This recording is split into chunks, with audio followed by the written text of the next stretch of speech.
It is Tuesday, August 18th, 2020. Joe Delaronia Jets. Welcome to our COVID-19 Task Force update. This is our 119th update, and this one is a pretty somber affair. Lloyd Phillips will be here in just a few moments to give us a few updates on what's going on in terms of COVID-19 and the work that is happening here in Kahnawake. This is the first update that we do that does not have Joseph Toquirda Norton as the Grand Chief here in Kahnawake. Today has been one of those days that when I came up here it was sunny, but black clouds rolled in, and it seemed to be a metaphor of the way things have been, not only for this year but specifically for the loss of Toquirda.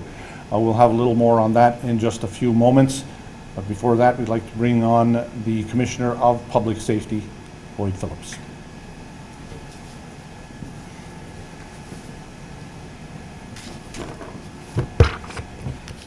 Thank you, Joe. Good afternoon, everybody. Well, I'll start off with giving you some updates on some activities regarding the task force. As was mentioned last week, we have given the green light for gyms to reopen within the community. You know, we have gyms who operate, some operate as a business, some operate more as a service to the community, and as well as there's gyms within, for example, the peacekeepers and the fire brigade, all have been given the green light to reopen. But there's also a plan attached to that. Each one of these businesses or organizations is required to submit a safety plan on how they want to carry on activities in a safe and proper manner. That will be received by the task force. It will be reviewed, it will be validated, and then inspections will take place.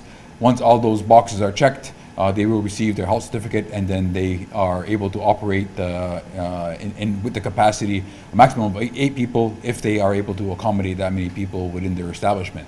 So that's another step in the evolution of reopening of various activities within the community.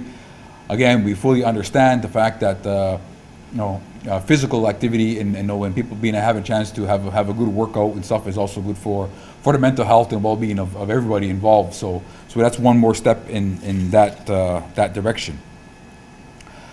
And as well, the state of emergency has been extended by consensus by Chief and Council, actually on a special meeting held on Sunday afternoon. So the state of emergency has been extended until September 21st.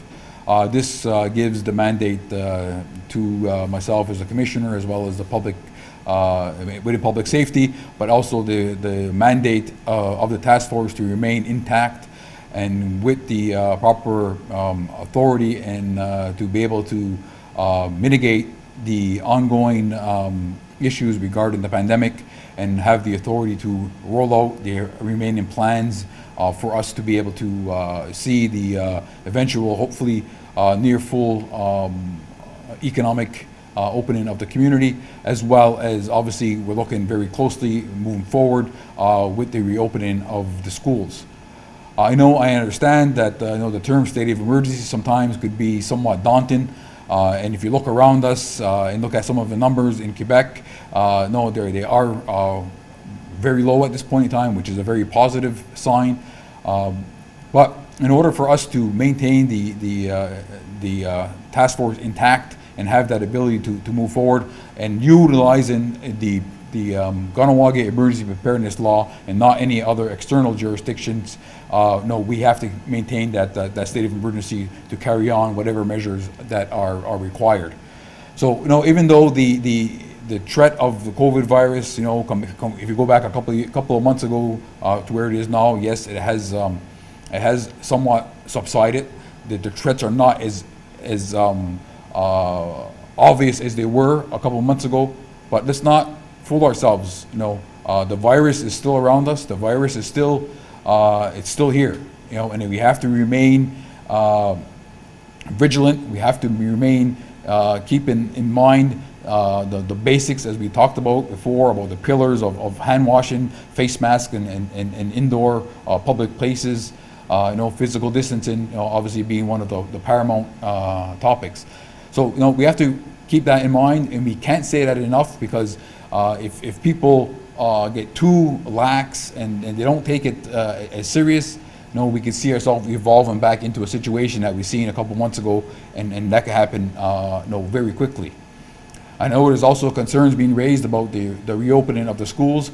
There is a substantial plan that's being worked on. That's something for Robin Dalaron. Will speak more on that in the coming days. But again, as I said before, safety is paramount for students and obviously for faculty as well.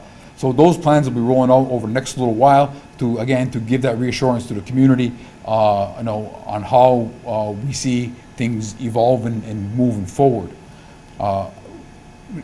Some of the parents are concerned about sending their child back to school, and that's one thing that the Education Center has said, that they are providing options. No student's going to be forced to return to school, that there will be some off-site learning options available to parents and to students. So we could have a balance between people who want in-class instruction versus off-site or online type of instruction. So we're trying to find a balance there, because obviously, again, looking at the holistic approach in which we started to talk about from the beginning, having children and young adults receive that education, and be able to safely be with their friends and classmates is something that is also positive for them. And if that can be done in a safe and proper manner, I think that's something that would benefit everybody. We can't forget, obviously, like I said earlier, that there is still that threat there. That's why everybody has to remain as vigilant and as humanly possible. The state of emergency, this is actually the 5th time it has been renewed, and it has been again up until September 25th. And maybe changing gears just a little bit. This is the first time that Joseph Taquito Norton's name was not on the Mohawk Council resolution extending the state of emergency. However, in the past 4 times, Joe has been a very strong supporter of the task force. He's been a very strong supporter of the measures taken throughout the March and April and up until recently on what has to happen. He's been there in full support. I spoke to him on several occasions throughout the pandemic, and to get some his insight and input on stuff, and he always had reassured that the task force has his 100% support. So that was certainly reassuring, and I'm sure if Joe's looking down on us now, that he's certainly full in support, and he wouldn't want to see anything other than our community to remain safe as we possibly can moving forward. So it was kind of it was different, to say the least, to see a Mohawk Council resolution where that top line that's normally signed by the Grand Chief was blank. A little bit of a somber occasion, a little bit of a reality check on somebody who we lost, who was truly somebody who had his heart in the community. Even though you may have not always agreed with some of his politics and some of his way he wanted to see the community evolve, you can never doubt the fact that his heart was here in the community. He had Kahnawake first and foremost, and he wanted to only see the best for our people.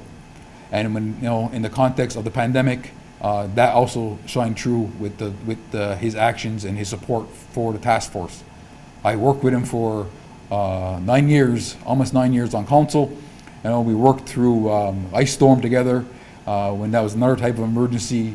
We had some flooding situation, as you recall, several years back. We had the previous, there was epidemics, the H1N1 era. Again, he was always in full support, and obviously having that guidance and that leadership that helped people through some very tough times. So I mean, that was certainly be missed, and my condolences here. I'd like to mention obviously to first and foremost to his family, his friends. My deepest condolences to you, and it's going to be a rough time for a while, but I wish you, all the best. And we all know moving forward that Tequito's heart is in the community, and as long as his heart's in the community, he will always be part of this community. So with that said, Onigiwahi, talk to you soon. Nyawako, Lloyd, and very nicely done. Before we leave, just wanted to mention, I too worked with Tequito starting way back in 1988, because as many of you don't know, I was actually on council for a couple of years. He was the Grand Chief, and he was the Grand Chief at age 32, which really is astounding when you think of it, because now you have, youth are defined as sometimes up to age 40, and Tequito took a lead role that in many cases nobody wants. It's almost a thankless role, but he relished it, and he did a great job. In terms of, we talked about the task force. He was on one of our broadcasts. It was the last time he was actually live on TV.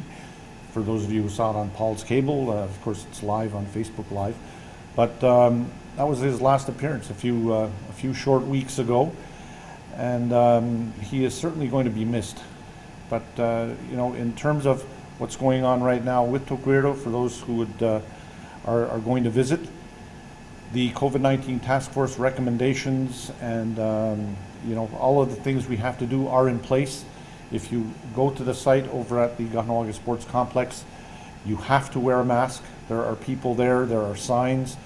The family insisted that be put right in the obituary and the notice to the community, that if you're going to visit, you need to follow all of the advice of the task force. So masks, hand washing, social distancing, all of that. Because when you think of it, Tequito in his last few months was stuck like many of our elders. He was 70, so even when the office at the MCK was open, he couldn't be there because he was in that vulnerable group. So, he spent a lot of the last few weeks. Thankfully, he had the love and support of his family, and Sally was there all the time, but,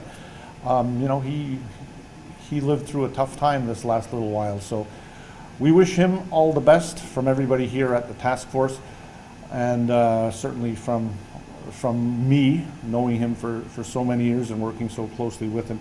Again, the funeral will be tomorrow. There will be some speeches given by some dignitaries, people who worked with him, knew him, and loved him. That'll start at 10 a.m. and then the traditional service will begin at exactly 11 a.m. tomorrow. So that'll all be taking place at the Kahnawake Sports Complex. So on behalf of everybody here, we thank you for watching today, and we shall see you next time. Go Onigiwahi.